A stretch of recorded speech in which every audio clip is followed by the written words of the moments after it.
The National Health Insurance Fund, NHIF, has signed a Memorandum of Understanding with Roche Kenya Limited to offer breast cancer drugs at a subsidized rate. The deal will now see patients seeking treatment being fitted into the NHIF chemotherapy package. Edwin Austin with the County News Wrap. Speaking during the signing of the Memorandum of Understanding at the Kenyatta University Teaching and Referral Hospital, Ministry of Health Principal Secretary Susan Mochache said that cancer is one of the key public health challenges, with over 6,000 cases of breast cancer being diagnosed in Kenya each year.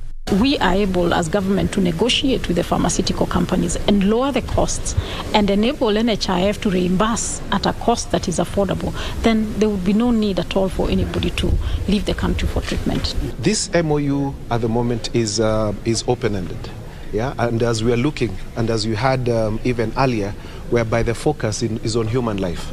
So, and we are looking at ensuring that more Kenyans do have access. Elsewhere, the government spokesperson Cyrus Oguna has called on youths, women and people with disability to be on the lookout for government empowerment programs and opportunities. Every ministry has got 30% budget on procurement. That 30% just targets the youth, women and people living with disability.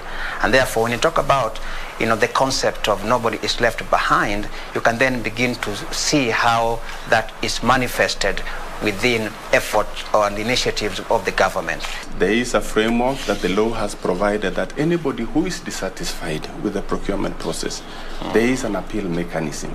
First of all, you can go to the accounting officer of that entity and say, look, we have been treated unfairly.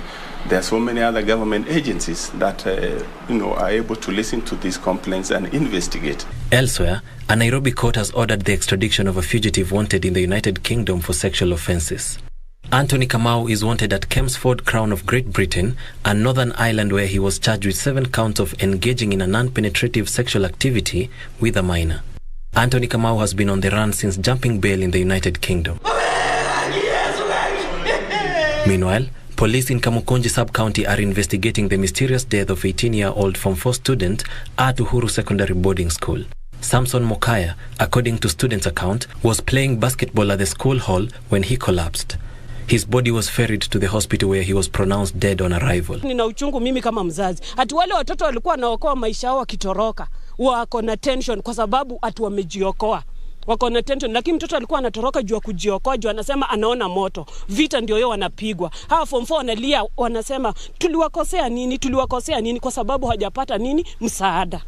So hakuna haja ya kufichana. Kama iko shida tutaisort mpaka mwisho. Kwa sababu we are at a loss.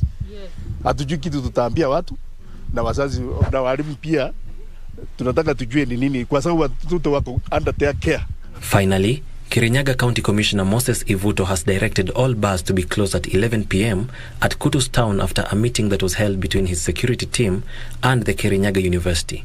This directive comes after a student at Kirinyaga University was killed in the wee hours of the morning after a drinking spree 3 weeks ago sparking protest by colleagues. Edwin Austin, Prime Edition.